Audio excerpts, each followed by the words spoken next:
Welcome to Maya moral stories. పూర్వకాలంలో అమరగఢం అనే రాజ్యం ఉండేది. అక్కడ ప్రజలు చాలా సంతోషంగా జీవిస్తూ ఉండేవాళ్ళు. వీరేంద్రవర్మ అనే ధైర్యవంతుడైన రాజు అక్కడ పరిపాలించేవాడు. మహారాజా, మన పక్క దేశపు రాజు మన రాజ్యం మీద యుద్ధం చేయడానికి సిద్ధంగా ఉన్నారు. ఆ మంత్రి, న్యాయం మన ఎంట ఉంది. ధర్మయుద్ధానికి నేను సిద్ధం. ప్రజల భద్రత కోసం పోరాడుతాను. మీరు వెంటనే యుద్ధానికి సిద్ధం చేయండి. అలాగే మహారాజా. రాజు తన ఇంటి దేవత అయిన చాండికాదేవి ఆలయానికి వెళ్తాడు. అమ్మ చాండికాదేవి, నాకు ధైర్యం ఇవ్వు. నా ప్రజల కోసం యుద్ధం చెయ్యాలి. నువ్వే నా ఆశ్రయం. వెంటనే చాండికాదేవి ప్రత్యక్షమై ఆమె గంభీర స్వరంతో ఇలా అంటుంది. నువ్వు యుద్ధంలో విజయం సాధిస్తే నేను అడిగింది ఇవ్వగలవా? నా ప్రజల కోసం నా ప్రాణమైన ఇస్తా. ఏం కావాలో అడుగు తల్లి. నువ్వు యుద్ధం గెలిచి వచ్చాక నీ దగ్గరకు ఎవరు మొదట వస్తారో వారిని నాకు అర్పించాలి. రాజు కాస్త ఆలోచించి, సరే అమ్మ, నీ ఆజ్ఞ అంటూ వెళ్ళిపోతాడు. రాజు యుద్ధ సైన్యాన్ని సిద్ధం చేశాడు. గుర్రాల మెరుపు శంఖధనితో యుద్ధం మొదలైంది. ధైర్యంతో ధర్మతిరాజును ఓడించాడు వీరేంద్రవర్మ.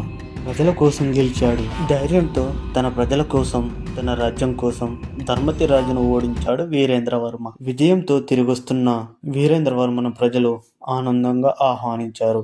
జనం జయహో మహారాజా, ధర్మమే గెలిచిందంటూ ఆహ్వానించారు. రాజుకి ఒక్కగానో ఒక కూతురు వసుంధరాదేవి. చాలా మంచిది. తన తండ్రితో కలిసి ప్రజల్ని బాగా చూసుకునేది. రాజు తన కూతురుని చూసి ఒక్కసారిగా కలవరపడ్డాడు. దేవతతో ఒప్పందం గుర్తుకు వచ్చింది.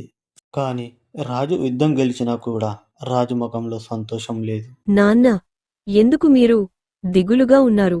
రాజు ఇలా అంటాడు. వసుంధర, చాండికా దేవతతో ఒక మాట ఇచ్చాను. నేను యుద్ధం గెలిచి వచ్చాక నన్ను మొదట ఎవరు కలుస్తారో వాళ్ళను బలి ఇస్తాను అని అన్నాను. మొదట నువ్వే వచ్చావు. నిన్ను ఆమెకి అర్పించాలి.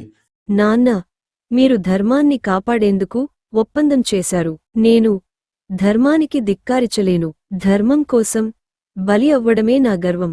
రాజు కుమార్తెను వెంట తీసుకొని ఆలయానికి వెళ్ళాడు. చాండికాదేవి గర్జనతో ప్రత్యక్షమైంది. వాగ్దానం నెరవేర్చడానికి సిద్ధమా రాజా? ఎవరు ముందుగా కలిశారో వారే నా బలి. అమ్మా, మా మాట మేము తప్పం. నా కుమార్తె సిద్ధంగా ఉంది. వసుంధర ఇలా అంటుంది. నేను భయపడడం లేదు. ధర్మానికి నేను ఒక చిన్న త్యాగం మాత్రమే. వసుంధర ధైర్యం చూసి దేవత హాస్యంతో మారింది. ఆమె కాంతివంతంగా తలిపింది. మీ నిజాయితీ, ధర్మం చూస్తే నాకు బలి అవసరం లేదు.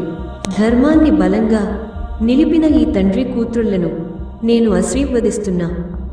చాండికాదేవి వారిని ఆశీర్వదించి మాయమైపోయింది. నిజాయితీకి దేవత కూడా మేకాలాడుతుంది.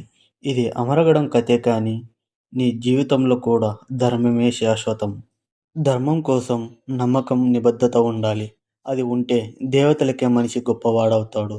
ఈ వీడియో మీకు నచ్చినట్లయితే ప్లీజ్ సబ్స్క్రైబ్ చేయండి. పక్కనే ఉన్న బెల్ ఐకాన్ క్లిక్ చేయండి. మరిన్ని వీడియోస్ కోసం మీ ముందొస్తున్నాం.